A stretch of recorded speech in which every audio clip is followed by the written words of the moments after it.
আসসালামু আলাইকুম। আমাদের কর্ন থ্রেশার মেশিনের মধ্যে এই মোটরটা লাগানো আছে। এই মোটরের মধ্যে এই যে নেম প্লেট দেয়া আছে, নেম প্লেটের মধ্যে দুইটা ডায়াগ্রামের ডিরেকশন দেয়া আছে। একটা ডিরেকশনে মোটর কাউন্টার ক্লকওয়াইজে ঘুরবে, আরেকটা ডিরেকশনে মোটর ক্লকওয়াইজ ডিরেকশন রোটেশনে ঘুরবে। আমাদের এই কানেকশনটা চেঞ্জ করার জন্য আমাদের এই জাংশন বক্সটা, এই বক্সের এই স্ক্রুগুলো খুললে আমাদের এই জাংশন বক্সের কভারটা খুলে আসবে।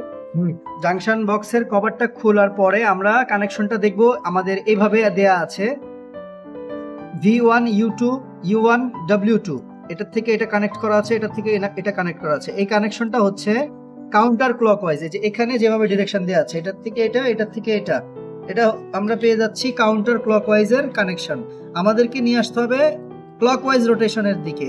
এই যে এখানে যে ডায়াগ্রামটা দেওয়া আছে ক্লকওয়াইজ রোটেশনের দিকে, আমরা এই কানেক্টর দুটোকে এই আড়াআড়ি থেকে লম্বালম্বি করে দেব। আরে করবেন। আমরা এই কানেক্টর দুটোকে খুলে এই কানেক্টর গুলো খুলে ফেললাম।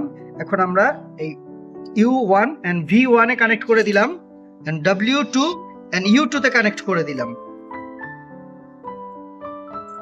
এই হয়ে গেল আমাদের এখন ক্লকওয়াইজ রোটেশনের কানেকশন।